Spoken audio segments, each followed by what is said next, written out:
Bonsoir tout le monde. Alors, ne faites pas attention, je suis habillé comme un pachibouzouk.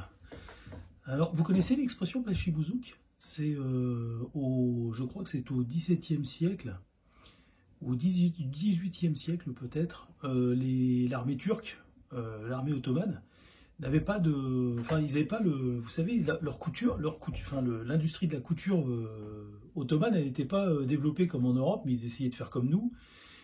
Mais ils étaient à la traîne sur plein de choses d'ailleurs. Et donc je crois qu'ils avaient que deux tailles de pantalon et pareil deux tailles de veste pour tous les hommes. Donc du coup, il y a les grands qui se retrouvaient des fois avec des trucs, des manches trop courtes et des pantalons à la pêche au moule. Et des fois c'était le contraire, les gens étaient trop petits, ils avaient donc des pantalons beaucoup trop grands pour eux. Et puis comme l'armée turque avait que deux tailles à proposer de vêtements, deux tailles standards, on va dire, une pour les grands et une pour les plus petits, bah, du coup, tous ceux qui étaient intermédiaires, la plupart des gens d'ailleurs, se retrouvaient soit avec des bourrelets, enfin, ils étaient obligés de faire des ourlets de dingue, soit de mettre ça dans leurs chaussures et tout, et donc, du coup, les soldats turcs qui avaient des allures, bah, c'était alors, les soldats turcs étaient des pachibouzouk, déjà pour commencer, et ils avaient des allures de plouc. Et donc, c'est pour ça qu'on a dit, longtemps après, on a dit, tiens, t'es habillé comme un pachibouzouk. Excusez-moi, hein, c'est mon chat, il est amoureux de moi. Je suis obligé de l'enfer. Là, derrière la porte, ça va, mais je vous assure que si je le laisse rentrer, c'est mort. Donc, du coup, je faisais cette vidéo, je vais en revenir à l'essentiel. Je faisais cette vidéo pour vous parler d'une tranche de vie. Alors, ça s'est passé samedi dernier. On sort pour aller chercher nos 5 fruits et légumes journaliers. Non, je déconne. On allait juste chercher des fruits et des légumes, pour la semaine certainement. Et du coup, on rentre chez nous. Et quand on arrive vers chez ma compagne, à un moment donné, il y a un rétrécissement sur la route. C'est-à-dire qu'il y a du passage pour deux voitures de chaque côté, puis à un moment donné, certainement, parce qu'il y a des pavillons à cet endroit-là, ils n'ont pas pu faire autrement la mairie que de rétrécir un peu la route, donc il y a un passage. Et donc c'est qu'une voiture, des voitures doivent passer. Et donc nous on arrive du côté où on est prioritaire. Donc on a la flèche blanche qui nous dit qu'on peut passer, et une flèche rouge qui nous indique que ceux qui arrivent en face sont obligés de vous céder la priorité. Et eux, c'est pareil. Et ça fait 15 ans que j'habite là-bas, ma compagne beaucoup plus. Donc on connaît très très bien cet endroit qui est à peine à 400 mètres de chez nous. Et donc eux, il y a marqué sous le céder la priorité. Voilà, ils ont une flèche rouge qui leur indique qu'ils doivent s'arrêter. Donc c'est marqué noir sur blanc. En plus, c'est une zone 30. On arrive dans une zone 30, il faut rouler à 30. Donc les gens qui arrivent en face sont déjà dans la zone 30, c'est-à-dire qu'ils sont censés rouler à 30. Et nous, on arrive dans cette zone. Donc on ralentit le pas. Et donc, du coup, nous, on arrive à la hauteur du rétrécissement. C'est à nous de passer. Là, il y a une voiture qui surgit, qui arrive. Et au lieu de freiner, le mec, il accélère pour nous griller la priorité. Donc il se faufile, c'est heureusement qu'on s'arrête, sinon c'est la collision. Moi je fais des gestes, appel de phare, des gestes et tout. Au début je fais pas attention à l'individu qui est dedans, je sais même pas si c'est un homme ou une femme, je vois simplement une silhouette. Et il se met à ma hauteur, mais devinez qui c'était. Bon, allez, on va pas faire durer le suspense, c'était un maghrébin. C'était un musulman, il avait encore son gris-gris, là, le truc, comment ça s'appelle déjà, ça, appropriation culturelle. Bah oui, ça c'est le chapelet des catholiques normalement, mais enfin eux ils l'ont repris dans leur religion bien plus tard, et ils ont mis une plume au bout. Après ils font ce qu'ils veulent, hein. Mais bon. Et donc, je sais que c'était un musulman parce qu'il avait ce machin, donc ne me dites pas, ouais, comment tu sais que c'était un musulman? Bah, de toute façon, c'était un maghrébin. J'ai envie de vous dire, est-ce que Cristiano Ronaldo joue au foot? Oh, c'est évident, quoi, je veux dire. Et donc, il se met à ma hauteur et puis il commence à me taper l'embrouille. Il me fait, qu'est-ce qu'il y a, mais qu'est-ce qu'il y a quoi, qu'est-ce qu'il y a? Je lui fais, j'ai la priorité, moi. J'ai la priorité. On était déjà engagés. Pourquoi tu fais le dingue comme ça, t'arrives à fond, là? Il vient, il fait, ouais, il commence à s'arrêter, il commence à me regarder de travers, il tape un coup de pression. Et moi, qu'est-ce que je fais? Mais je le regarde. Avec, dans mon regard, en fait, mes yeux parlent à ce moment-là. Mes yeux sont en train de lui dire, tu sais, en fait, je vais descendre de la voiture. On va descendre, on va se péter. Et je vois, il commence à taper son coup de pression, puis tout. Et puis il voit sur ma tête, j'ai pas peur. En fait, ça se voit, je suis pas du tout impressionné par sa prestation minable. Et il voit dans mon regard qu'il commence à m'énerver. Ça se voyait dans ma tête. Je vous assure, ça se voyait dans mes yeux. Et je pense que je lui ai communiqué. Donc là, je le vois un peu déstabilisé. Il fait, ouais, alors là, je le vois, il commence à discuter et tout. Et puis il fait, ouais, mais t'es un malade, toi, tu continues d'avancer. Je lui fais, mais j'ai la priorité. C'est toi qui compte, c'est toi qui est venu. N'inverse pas les rôles. C'était à toi de t'arrêter. C'était pas à moi de m'arrêter. Et donc, à ce moment-là, qu'est-ce qu'il fait? Il recule sa voiture. Et je le vois, il fait une tête de fou comme ça, une tête comme une tête de rat. Oui. Alors vous allez me dire, ouais, moi aussi, machin. Mais lui, c'était volontaire. Moi, c'est pas volontaire. Lui, vraiment, il l'a fait sciemment, quoi. Et donc, il fait une tête de rat comme ça, et puis il fait, je vais te rentrer dedans, je vais te rentrer dedans. Moi aussi, je suis un fou, je vais te rentrer dedans et tout. Je lui ai fait, mais rentre-moi dedans. En fait, j'ai oublié de vous préciser, c'était un VTC. Je lui ai fait, mais t'as un VTC, tu vas perdre ta plaque si tu fais ça. Mais vas-y, hein, fais-toi plaisir. Moi, j'ai ta plaque. Vas-y, rentre dans la voiture. Eh, vas-y, t'es un fou, rentre dans la voiture. Après, il est là comme ça, il fait, mais pourquoi? Alors, vous savez ce qu'il me sort? Il me sort, mais pourquoi vous nous prenez pour des animaux? Je dis, pourquoi vous, nous? C'est une sale défaite dans ta tête ou quoi? Vous êtes plusieurs, allez, dis-moi, il y a combien de personnes là-dedans, là? Hein? Allez! Et donc le mec, pourquoi vous nous prenez pour des animaux? J'avais envie de lui dire, mais c'est peut-être aussi parce que tu te comportes comme un animal. Hein, tu sais pas lire, tu sais pas respecter, tu es incapable de respecter un code? Est-ce que tu es capable de respecter juste un protocole dans ta life, dans ta vie, là, dans ton existence? Est-ce que tu es capable de respecter quelque chose?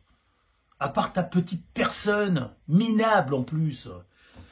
Et donc, le mec, il arrive, hein, je vous la refais, il arrive, il voit que je m'énerve, mais c'est normal que je m'énerve, tu fais pas des trucs de dingue comme ça, il a fait nous rentrer dedans, en plus, il avait pas à faire ça.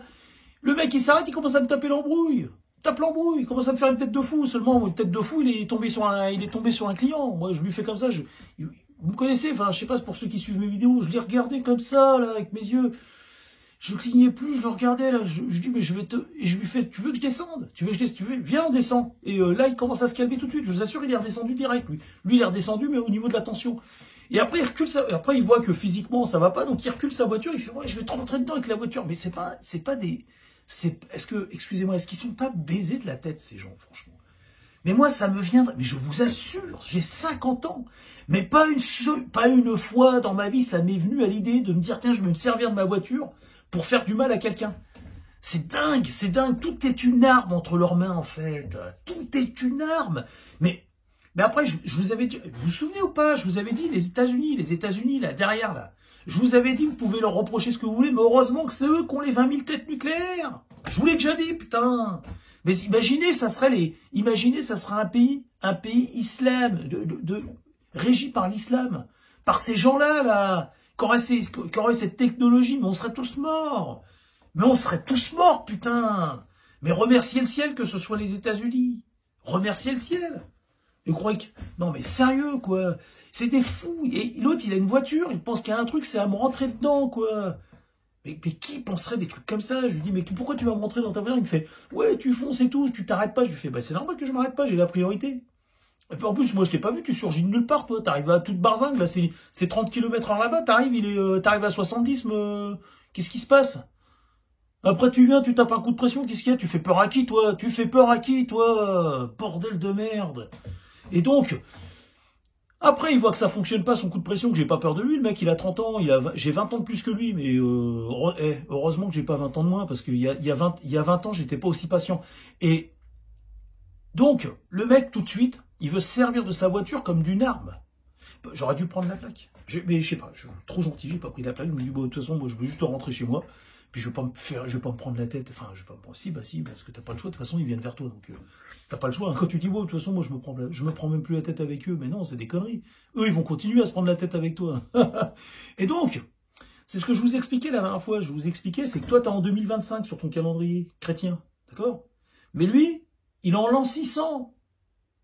Il a 1400 ans. Donc, toi, ce qu'il faut que tu fasses quand tu discutes avec lui, faut pas que tu restes en 2025, sinon il va pas comprendre, lui. Toi, faut que tu descendes 1400 ans plus bas. En 600.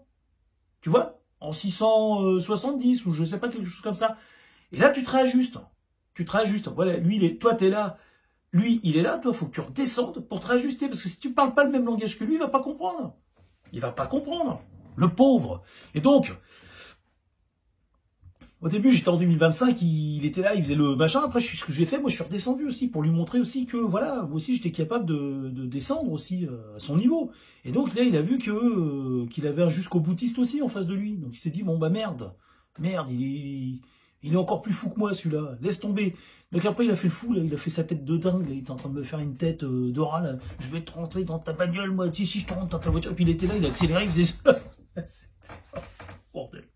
Oh merde, qu'est-ce qu'on a fait? Qu'est-ce qu'on a fait? Pourquoi ils sont là? Ça sert à quoi exactement? Ça sert à quoi? À quoi ça sert? Qu'est-ce que ça? Est-ce que ça fait grandir une nation, ça? C'est que des emmerdes. C'est que des emmerdes de façon systématique. Et vous savez, je sais, hein, dans ceux qui m'écoutent là, ils doivent se dire, mais il invente ces histoires, c'est pas possible. Mais vous savez, moi je suis sous le coup de la loi là. C'est-à-dire que si j'invente des histoires comme ça, c'est la psychiatrie, c'est manipulation, c'est-à-dire c'est quelqu'un qui fait des vidéos sur YouTube, qui essaie de manipuler les gens, qui fait des trucs. Et je m'expose à des poursuites, quoi. Je peux pas mentir comme ça. J'ai aucun intérêt à faire ça. Tout ce que je vous raconte est vrai. Vous pouvez, encore une fois, je sais que ça fait un peu bizarre de dire ça, mais vous pouvez boire ma parole. Tout est vrai dans ce que je vous raconte. Donc on est rentré, moi et ma compagne, avec nos 5 fruits et légumes, et j'étais là, j'étais en train de me dire, mais c'est pas possible, tu peux plus sortir maintenant sans te faire agresser par un abruti comme ça. Alors vous allez me dire quoi, mais t'auras pu le laisser passer, et puis non, puis quoi encore? On va se mettre à 4 pattes devant eux. Mais non, jamais de la vie, il faut se défendre, il faut pas se laisser faire. C'est ça le problème, il faut pas se laisser faire. Écoutez, ma tranche de vie, elle est finie, voilà. Mais tout ça est vrai, hein, c'était samedi dernier. On sort comme ça, on est sorti une demi-heure. Ça dure une demi-heure. C'est à 3 minutes de chez nous, le marchand de fruits, on sort. On arrive là-bas, on fait nos petites courses et tout. Il y a des mangues en promo, des machins, des invendus qui sont en promo, on achète. On repart, et sur le chemin du retour, paf, le mec est incapable de respecter le code Rousseau. Puis en plus, ce qui est marrant, c'est que le mec, il nous sort, mais vous nous prenez pour des animaux. Mais je te prends pour rien, moi. T'es le néant, mon pote. T'es le néant pour moi. Le néant. Le néant. T'es même pas un animal pour moi. Mais pourquoi il s'est mis à penser ça, le mec? Mais parce qu'il a pas le cul propre. Je vous dis à bientôt.